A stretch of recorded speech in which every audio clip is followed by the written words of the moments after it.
안녕하세요. 박요한 목사와 함께하는 집에서 읽는 사무엘상 10번째 강의 시작하도록 하겠습니다.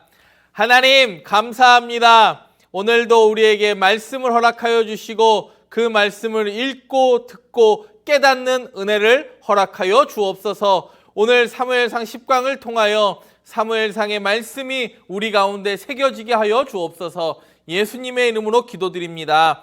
아멘. 네. 지난 시간 22장, 23장 했고요. 다윗 시대. 오늘은 24장부터 26장 하도록 하겠습니다. 다윗의 도피경로 지난 시간부터 복습하겠습니다. 8강에 나왔던 놉과 가드, 그리고 9강에 나왔던 아둘람굴, 모압, 미스베, 헤르스풀, 그일라, 10광야, 마온, 황무지. 여러분 기억나십니까? 놉 땅에서 뭐 했습니까? 아히멜렉 만나서 뭐 했죠? 진설병 맞고 골리앗의 칼 받아서 무장했습니다. 이 아히멜렉의 아들은 누구입니까? 나중에 다윗 시대의 대제사장이 되는 아비아달이었습니다.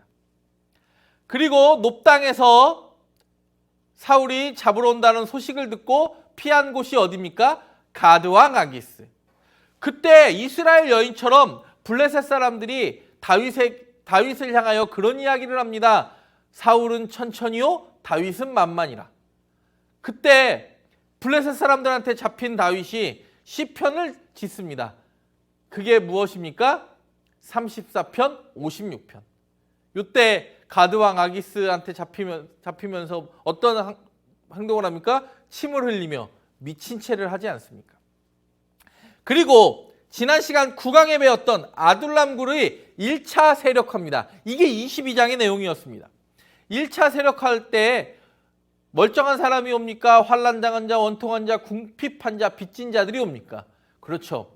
세상 찌질한 애들 모아서 400명 1차 세력화하는데 이때 누구도 함께 합니까? 베들레헴에 살던 아버지 이새와 부모님과 다윗의 형제들이 이 아둘람굴에 모입니다. 그리고 모압 미스베, 지금의 현재 요르단 쪽으로 피신을 갑니다. 모압, 이방 땅으로 피신 간 다윗에게 하나님은 선지자를 보냅니다. 그게 누굽니까? 선지자 갓을 보내서 너 유다 땅으로 돌아가라. 그래서 모압에 부모를 남겨두고 유다 땅으로 돌아간 첫 번째 장소가 어디입니까? 헤렛 숲을. 그리고 그일라에 갔는데 이때가 무슨 때입니까? 추수 때입니다. 기억나시죠? 추수 때니까 물건을 뺏으러 누가 쳐들어옵니까? 블레셋 사람들이 쳐들어오는 걸 다윗이 방어하고 막아주는 이야기. 그래서 그일라 거민들을 구원해 주는 이야기. 그게 23장의 초반부의 이야기였습니다. 그리고 그일라 옆에 10광야에서 누구를 만납니까? 요나단을 마지막으로 만나고 마온 황무지에 있다는 이야기를 누가 고발합니까? 10 사람들이 고발을 합니다. 그렇죠. 자기의 종족이지만 유다 지파지만 사울에게 고발합니다. 그때 사울이 어디에서? 기브아에서 사울이 다윗을 잡으러 옵니다. 잡으러 오는데 무슨 일이 발생합니까? 블레셋 사람들이 쳐들어와서 다윗을 죽이러 오다가 블레셋을 방어하러 갑니다. 그때 그래서 그 이름을 뭐라고 합니까? 셀라 하마느곳, 분리하는 바위다. 그리고 23장 끝절이 뭐였습니까? 엔게디로 옮겼다. 오늘 24장, 25장, 26장은 엔게디, 바란광야, 10황무지 세 군데입니다. 여러분 23장 끝에 어디로 왔습니까? 사해 끝에 있는 엔게디에 왔습니다. 이 엔게디는 어떤 곳이냐? 이 엔게디는요, 이 유대 광야, 이게 전체가 유대 광야잖아요. 이만큼이. 여기가 유대 광야인데 유대 광야에 아주 빛나는 오아시스입니다. 오늘 24장의 내용 보도록 하겠습니다. 여러분 어떻게 글씨가 너무 깨끗하게 화면이 정말 깨끗해지지 않았습니까? 스튜디오가 좋아서 그렇습니다. 네, 지금 스튜디오의 기능을 익히는 중이거든요. 저 매일 혼자 찍다가 우리 최연수 집사님이 고생 많이 하고 계십니다. 네, 혼자 지금 옆에 계시는데 숨소리도 못 내고 계세요. 네, 24장 1절부터 7절은 이런 거예요. 다윗이 1차로 사울을 살려줘요. 그러면 1차로 살려줬다라는 건 다시 한번 살려주는 내용이 있겠네요. 24장은요, 다 어디에서 일어나는 거냐면 이 엔게디에서 일어나는 사건이에요. 24장은 엔게디가 키워드예요. 그리고 나 당신을 죽이려고 한 적 없고 왕권을 빼앗으려고 한 적 없다. 그리고 자신의 결백을 사울왕한테 호소해요. 나 봐라, 너 죽일 수 있었는데 옷자랑 끝자랑만 베었다. 다윗이 결백을 호소합니다. 그리고 사울의 일시적인 뉘우침. 뭐라고 합니까?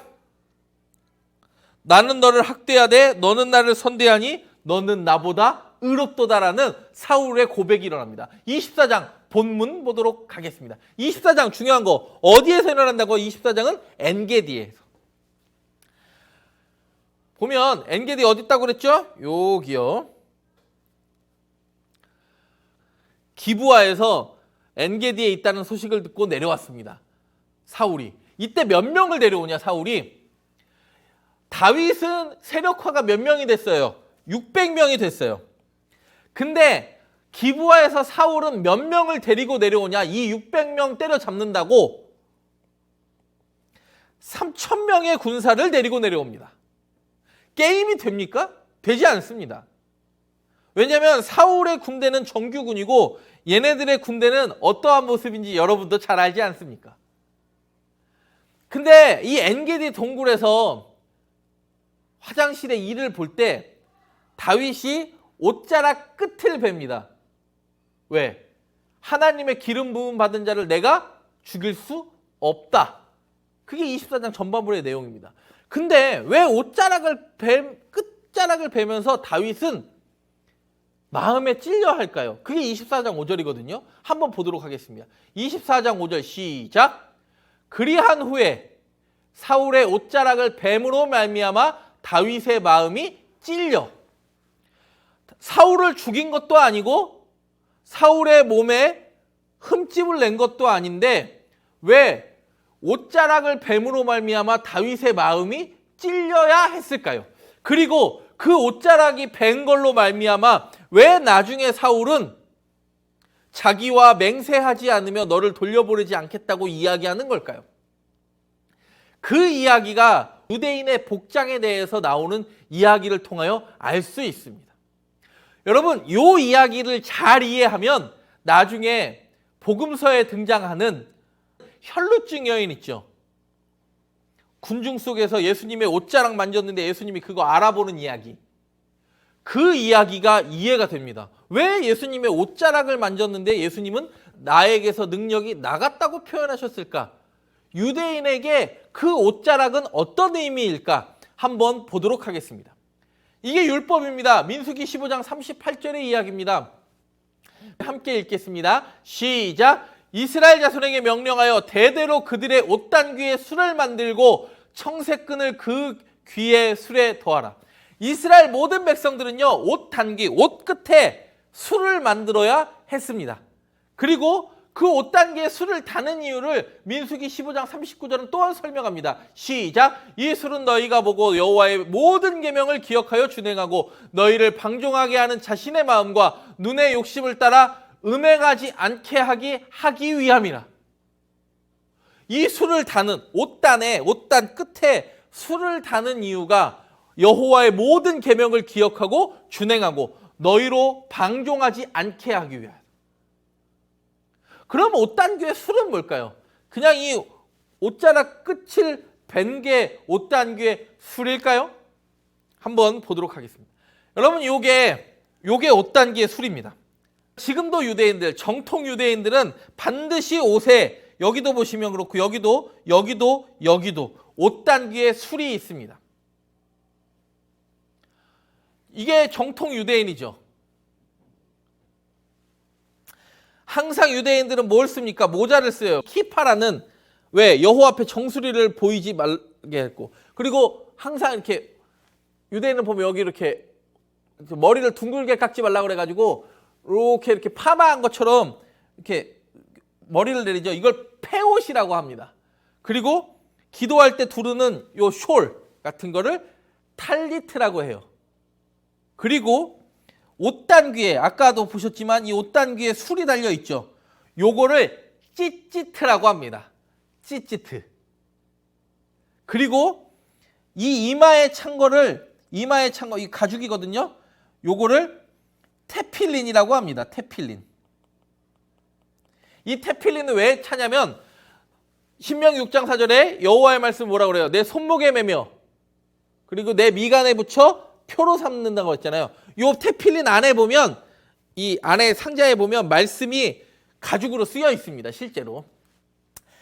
찌찌트는요. 이 옷단귀에 그리고 이 탈리트에도 보통 찌찌트가 달려 있습니다.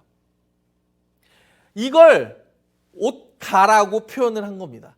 그러면 예수님이 그냥 긴 옷 끝을 만진 게 아니라 예수님의 그 혈루증 걸린 여인은 예수님의 찌찌트 옷단귀에 술을 만진 거고 오늘 다윗이 용변을 보고 있는 사울의 옷가를 가만히 뵀다는 건 뭘 잘랐다는 거예요?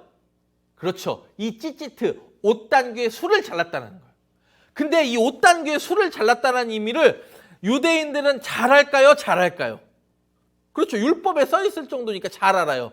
그러니까 나중에 사울이 네가 진짜 왕이 될 거구나 라고 고백하게 만드는 거예요. 그게 24장의 내용입니다. 그러면 이 모든 24장의 사건이 일어났던 엔게디는 어떤 곳이냐? 여러분 엔게디를 이해하면 600명이 도망치고 움직였는데도 사울에게 걸리지 않고 용변을 보는데 사람이 와서 그 찌찌트를 뱉는데도 모르고 그리고 서로 사울과 다윗이 눈과 눈을 마주 보면서 이야기하면서도 사울은 죽이려고 했지만 잡으러 가요 못 가요? 못 가요. 왜 못 가는지 이 엔게디를 이해하면 잘 알 수 있습니다. 제가 지금 24장의 이 이야기를 드리는 이유 여러분 이제 성경을 읽어보시겠지만 엔게디는요.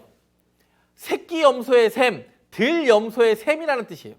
성경에 엔과 부엘이라는 단어 그리고 벳이라는 단어, 집이라는 단어가 많이 등장하는데 히브리어 단어는 몇 개만 알아도 대충 그 의미가 이해가 되는 단어들이 있습니다. 여러분 아인이라고도 하고 n이라고도 쓰는 이 n과 플러스 지금 개디, 들염소, 새끼염소라는 요 두 단어가 합쳐진 겁니다. 이렇게 써도 맞고 이렇게 써도 맞습니다.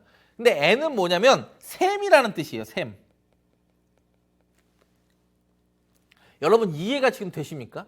샘은요 어느 곳에서 흘러가는 거예요. 그러면 끊임없이 물소리가 날까요? 물소리가 날까요? 물이 흐르니까 샘에서 막 물이 흘러가니까 물소리가 나요. 근데 부엘은 물소리가 나요? 안 나요? 안 나요. 부엘은 뭐냐면 성경에 부엘은 우물이라는 뜻이에요. 이 히브리어로 부엘은. 우물은 이렇게 깊게 파서 이렇게 물을 길러 오르니까 부엘은 물이 흐르지 않죠. 근데 반드시 이 샘에서는 물이 흘러요. 그래서 엔게디는 들염소의 셈이고 엔 핫고레 삼손 때 나오잖아요. 엔 핫고레 부르짖는 사람. 그러면 엔은 셈이니까 핫고레가 부르짖는 자. 히브리 어렵지 않죠. 부엘이 우물이니까 부엘. 세바는 쉐바. 뭐 이게 세븐이라는 뜻도 있다고 하고 쉐바 든든한이라는 뜻도 있는. 부엘세바는 우물이 있는 곳이니까 오아시스예요. 그리고 하갈이 도망갈 때도 부엘라 헤로이 나를 감찰하시는 이의 우물. 여러분 엔과 부엘은요 물이 귀중한 이스라엘에게서는 굉장히 중요한 단어예요. 중요한 단어예요. 엔게디 사해 옆에 아주 유대광야의 최고의 오아시스. 절대 물이 없을 것 같은. 그리고 지금도 이스라엘 가면 엔게디 생수가 이스라엘 3대 생수 회사 중에 하나잖아요. 사해 서쪽에 있습니다. 그리고 보시면 엔게디는요 여러 군데서 등장하는데 솔로몬 때 이곳에 뭐가 있었냐면 솔로몬 때 포도원이 있었고 고베라를 재배했어요. 그리고 옛 명칭은 하사손 다말. 그래서 아가 1장 14절 솔로몬의 고백이 뭐라고 그래요? 나의 사랑하는 자는 내게 엔게디 포도원의 고베라 송이다. 여러분 이게 솔로몬 때도 이때 뭐가 있었다고 엔게디에 포도원이 있었다고 합니다. 20장 2절은 역대하 20장 2절은 엔게디, 하사손 타말 옛 이름이라고 말씀드렸습니다. 이게 고베라입니다. 이 고베라는 여성분들이 굉장히 좋아합니다. 근데 한국 사람들은 가끔 이 고베라가 무슨 꽃이냐? 여러분, 고베라는요 여성들이 굉장히 좋아해요. 요르단과 이스라엘 가면 이 고베라 사려고 환장하신 분들이 가끔 계십니다. 요르단에 특별히 암만의 시장 가면 고베라 파는 시장이 얼마나 많은지 모릅니다. 뭐냐? 이게 바로 우리가 아는 헤나입니다. 머리 염색하거나 몸에 문신을 할 때 헤나 문신 같은 거 하잖아요. 헤나 한다고 하잖아요. 요 고베라, 이렇게 이런 나무에 달린 이 고베라, 엔게디에 많았다 하잖아요. 이 고베라를 빻아서 가루를 낸 게 우리가 아는 헤나입니다. 헤나는 알고 성경에 나오는 고베라는 모르면 안 되겠죠. 엔게디는 이쪽이 유대 광야잖아요. 엔게디는 유대 광야에 이렇게 되어 있습니다. 나할은요, 나할 아르곳, 나할은 히브리어로 강이라는 뜻입니다. 엔게디는 이렇게 흐르는 거예요. 어디로? 물이 샘에서 솟아나와서, 엔게디 스프링 보이시죠? 샘에서 솟아나와서 사해로 흘러가는 겁니다. 엔게디 샘에서 솟아나와서 물이 사해로, 샘은 흐르니까 600명이 돌아다녀도 물소리에 발자국 움직이는 소리가 묻히는 거예요. 그러니까 잘 보이지 않는 거예요. 그리고 여러분 잘 아시죠? 여기서 설명을 또 하나 하자면 이렇게 엔게디랑 나할 아르곳 이런 식으로 V자 계곡이니까 여기서 서로 마주보면서 눈앞과 눈 불과 10m 앞에서 마주보면서 이야기해도 사울은 3,000명 데리고 있었고 다윗은 600명 데리고 있었는데 왜 전쟁을 안 하느냐? 만약에 서로 마주보면서 이야기하다가 V자 계곡이니까 서로 마주보면서 이야기해도 사울이 내려가면 다윗이 공격할지 모르니까 내려가는 순간, 내려갔다 올라가서 잡으러 가야 되니까 내려가는 순간 자신의 방어권을 잃어버릴 확률이 높아요. 그러니까 서로 마주보면서도 이야기하다가 서로 흩어지는 거예요. 왜? 이렇게 내려갔다 올라가면 충분히 도망갈 수 있는 시간을 벌게 되는 구조니까 마주보며 이야기해도 나 당신 찌찌트 5단계술 뵀습니다. 나는 당신에게 항상 선한 왕으로서 존중했고 당신의 목숨을 해할 의도가 없습니다. 이런 걸 설명해도 사울이 잡으러 가지 못하는 이유가 이 엔게디의 지형에 있는 거예요. 이해가 되십니까? 이렇게 V자 계곡에 있으니까 서로 마주보면서 이야기해도 잡으러 내려가지 못하는 것. 여러분, 이게 이스라엘 성지순례에서 가장 중요한 이 유대 광야, 아무것도 없을 것 같은데 안에 들어가 보면 물이 흐르고 이 폭포가 이 엔게디에 가보면 이렇게 생긴 폭포가 한 3개 정도 있거든요. 건기든지 우기든지 계속 물소리가 들리는 곳이 어디냐면 유대 광야 한가운데 있는 오아시스 엔게디입니다. 아마 이런 동굴에서 용변을 보다가 다윗에게 옷자락을 베었겠죠. 엔게디는요, 이스라엘의 국립공원입니다. 엄청난 동물들이 살아요. 가보면은 그 유대 광야를 걷는 아이벡스든지 뭐 들쥐든지 뭐 하여튼 여러 종류의 동식물이, 이스라엘의 동식물이 가장 망라된 곳이 어디냐면 뭐 여우도 볼 수 있고 지금도 자연의 동물들을 볼 수 있는 곳이 엔게디예요. 그래서 사람의 인기척이 그 물소리와 동물들의 이동 소리와 그 식물들의 자연스러운 그늘과 소리에 맞물려서 잘 보이지 않는 곳이 이 엔게디예요. 그리고 나서 24장 끝에 자신의 옷단귀의 술을 베고 눈앞에서 흩어지는 그 24장 끝에 이런 이야기를 합니다. 21절. 그런즉 너는 내 후손을 끊지 아니하며 내 아버지의 집에서 내 이름을 멸하지 아니할 것을 이제 여호와의 이름으로 내게 맹세하라 하니라. 다윗이 사울에게 맹세하며 사울은 집으로 돌아가고 다윗과 그의 사람들은 요새로 올라가니라. 여러분, 이 이야기를 누가 하는 겁니까? 이 이야기를. 너는 누구예요? 너가 누구예요? 다윗이죠. 내 후손은 누구예요? 사울의 후손이죠. 그러면 지금 이 엔게디에서 5단계의 술을 베고 이 모든 것을 오히려 사울 자신을 죽이진 않았지만 5단계의 수를 베고 이 모든 일들을 벌여진 것은 왕권이 다음에는 누구에게로 넘어갈 것을 사울도 인지한 거예요. 이 모든 사건으로 말미암아, 이 엔게디의 사건으로 말미암아 사울은 인지한 겁니다. 그러니까 내 후손은 건드리지 말아달라고 맹세하라고 누구에게 이야기합니까? 다윗에게 이야기합니다. 마주보면서 이야기하지만 서로 잡으러 갈 수는 없습니다. 왜요? 잡으러 내려가는 순간 다윗은 도망가거나 그 내려가 있는 계곡을 향하여 공격할 거기 때문에.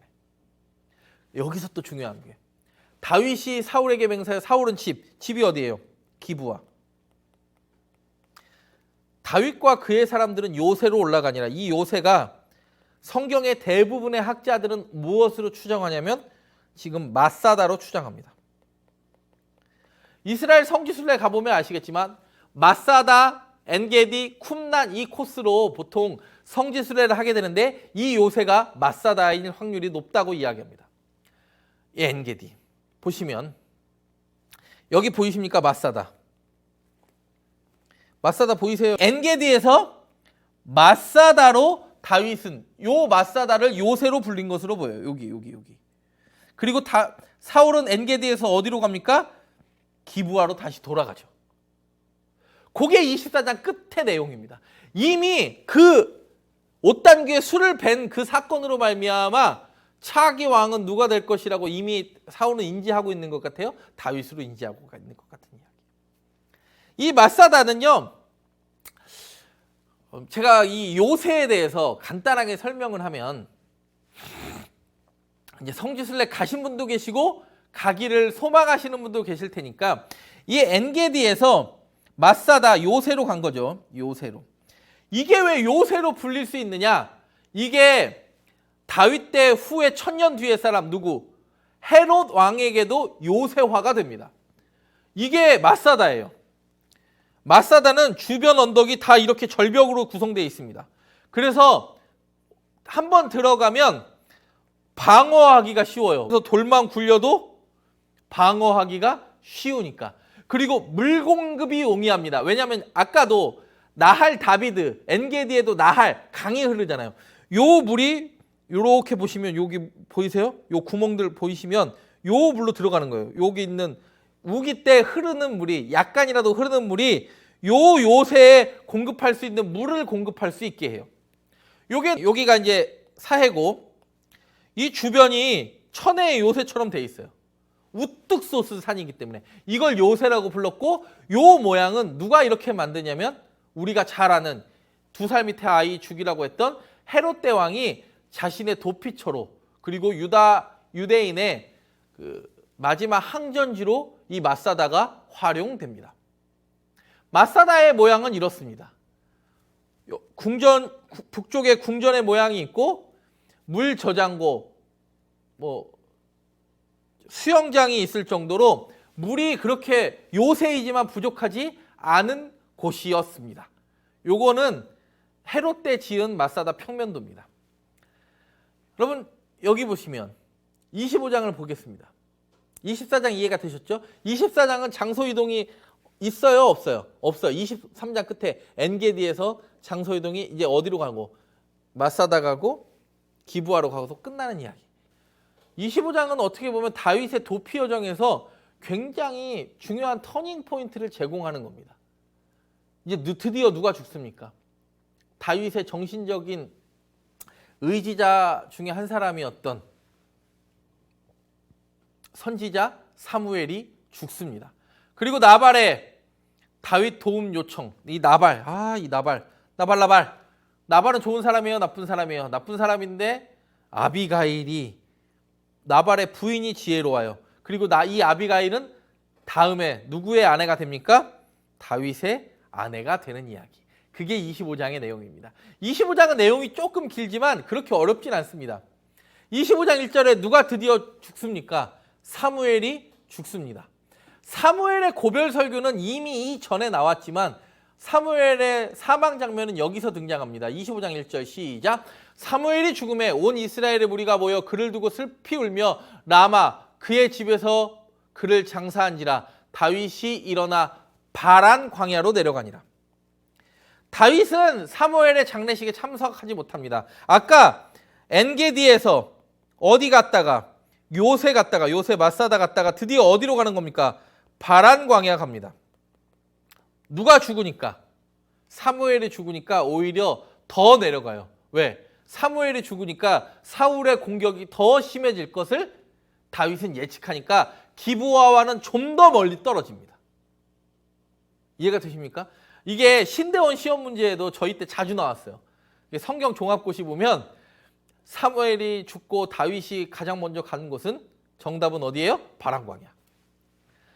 이해가 되시죠?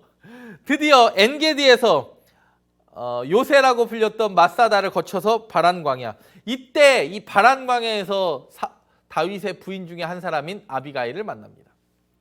이런 거예요. 엔게디 거쳐서 마사다 갔다가, 이거는 교재에도 있는 지도죠. 마사다 거쳐서 사무엘이 사망 후 어디로 내려가요? 바란 광야. 어디에서는 멀어지는 거예요? 기브아에서 멀어지는 거예요. 라마, 사무엘의 장례식. 여러분, 이스라엘 성지순례 가면 그 사무엘의 묘를 지금도 갈 수 있거든요. 미스바 근처에 있는 라마 사무엘의 묘를 꼭 가보시기를 바랍니다. 코로나 풀리면 꼭 한번 가요. 바란 광야를 갑니다. 근데 그 바란 광야는 여러분, 이 바란 광야라는 뜻에서 알려주듯이 아까 엔게디도 사막의 오아시스고 마사다도 물 공급이 그렇게 어렵지 않다고 말씀드렸습니다. 근데 이제 내륙으로 들어온 광야는 음식 공급이나 물 공급이 어려울까요? 어려워요. 그때 이 갈멜레라는 곳에 있는 나발이요 엄청 부자였어요. 근데 나발이 그때 뭐 한다는 이야기를 들어요? 양의 털을 깎는다는 이야기를 들어요. 근데 양의 털을 깎는데 왜 다윗은 나발의 집에 보내서 먹을 걸 달라고 할까? 여러분, 목축하는 사람들에게는 양의 털을 깎는 시기가 뭐 하는 거예요? 추수감사주일이에요. 가장 풍요로울 때예요. 이해가 되세요? 왜냐하면 다윗도 알아요. 왜? 자기가 목동을 해봤으니까 양털 깎을 때는요, 손님 대접에 힘써요. 그리고 먹을 것을 잘 줘요. 그리고 1년 가장 큰 잔치가 베풀어질 때가 양의 털 깎는 때예요. 여러분, 이걸 이용했던 사람 한 명 있잖아요. 압살롬. 자기 형 암논 죽이려고 왜? 자기 누이를 강간한 다말 이 강간당했으니까 강간한 암논 죽이려고 압살롬이 뭐해요? 양의 털 깎는다고 이야기하니까 양의 털 깎는다는 이야기를 듣고 다윗의 아들 형제들이 다 모이잖아요. 그때 압살롬이 암논 죽이잖아요. 왜? 양의 털을 깎는다라는 건 큰 잔치가 벌어졌다는 거예요. 그리고 유대인들은 원래 손님 대접하기를 잘하죠. 그래서 그 이야기를 다윗이 듣고 소년 10명을 보냅니다. 음식 받아와라. 그랬더니 갈멜 사람 나발이 그런 이야기를 합니다. 네 줄 거 없다.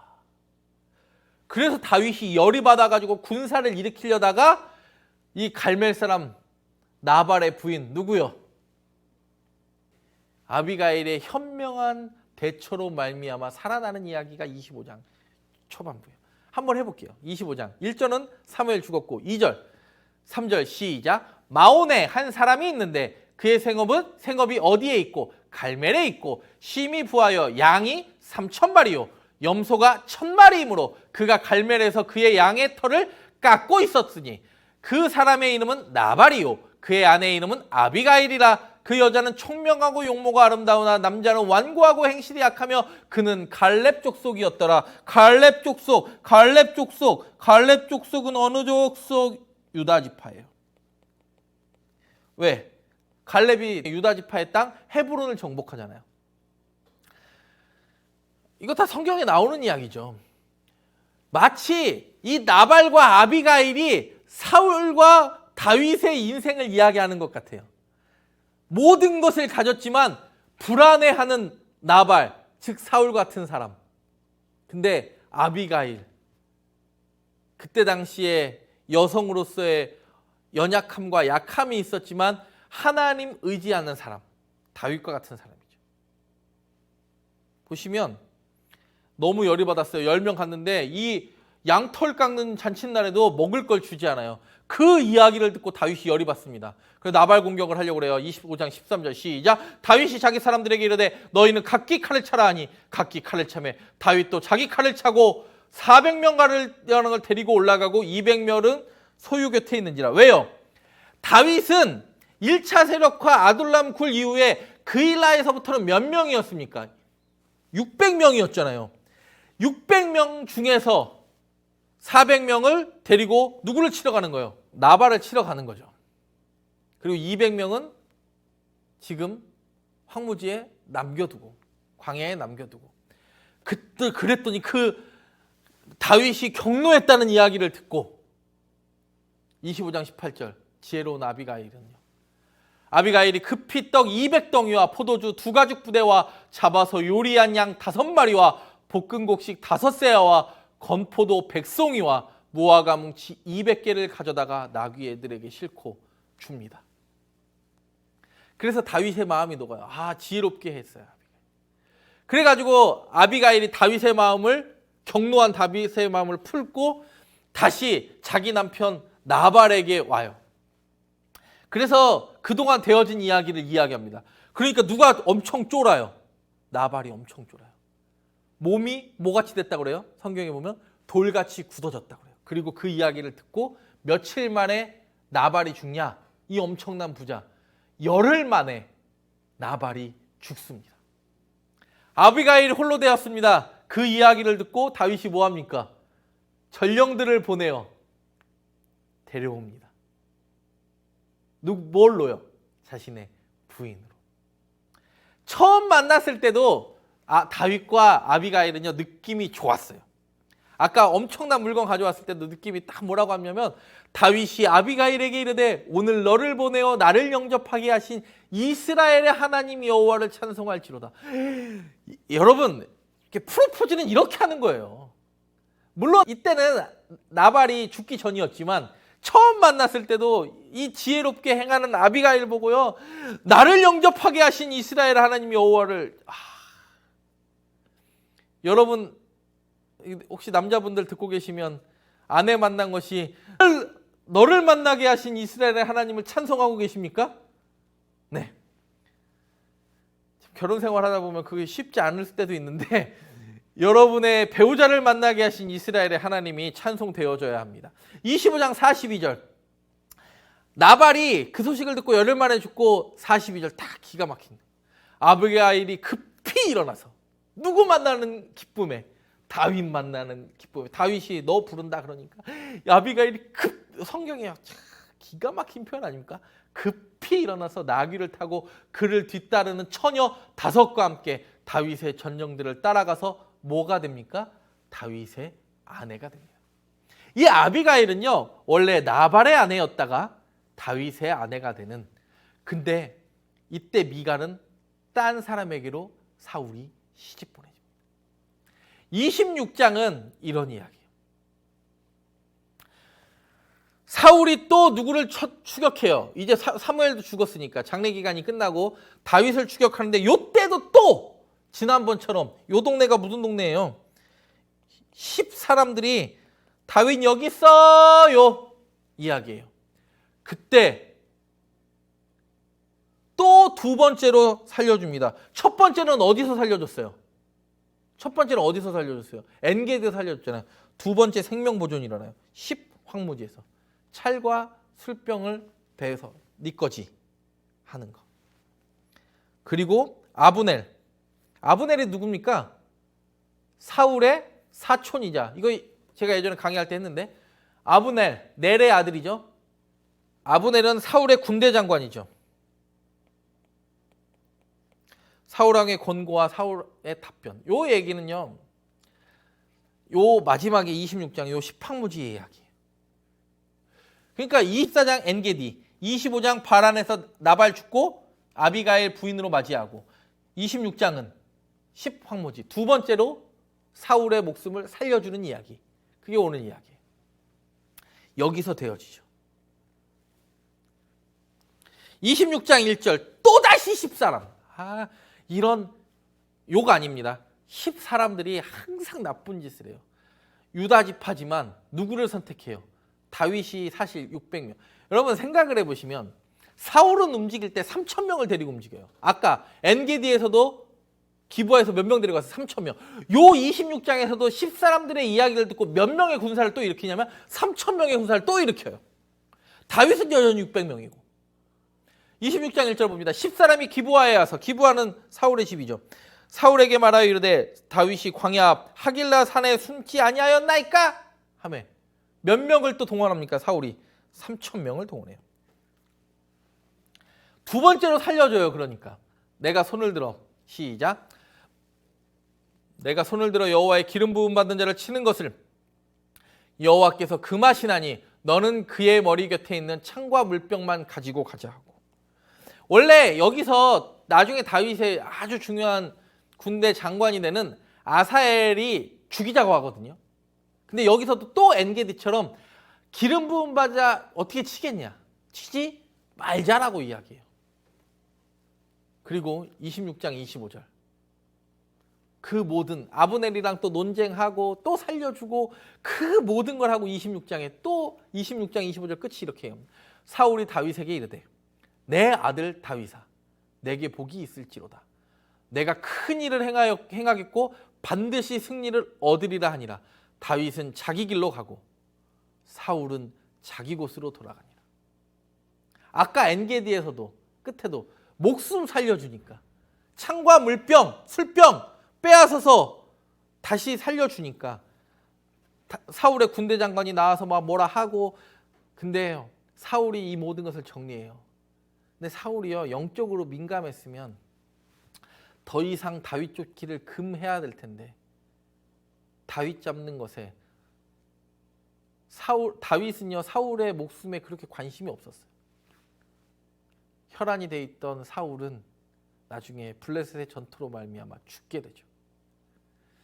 여러분 우리가 지금 영적으로 민감해야 하고, 제가 오늘 이런 강의를 했더니 어떤 분이 저에게 이런 얘기 하더라고요. 목사님, 저는 10광야쯤 와 있는 것 같습니다. 근데 다윗의 도피 경로는요 끝이 있었습니다. 여러분의 지금의 고난, 다윗의 도피 경로처럼 끊임없이 위험과 살해 위험 속에서 고통의 진짜 경제적인 어려움과 고통의 순간 속에서도 하나님을 의지하는 여러분의 믿음이 있기를 간절히 바랍니다. 하나님이 여러분들을 붙드시게 될 겁니다. 왜요? 다윗을 놓지 않으셨듯이 여러분을 포기하지 않는 하나님의 숨결을 느끼는 오늘 하루의 시간 되기를 간절히 바랍니다. 기도하겠습니다. 하나님 감사합니다. 오늘 사무엘상 24장, 25장, 26장을 통하여 또다시 한번 하나님이 붙드는 사람의 삶의 여정을 바라봅니다. 우리가 여전히 도피하고 싶은 삶의 형편이 있을지라도 그 자리에서도 지키시는 하나님을 발견케 하여 주옵소서. 예수님의 이름으로 기도합니다. 아멘.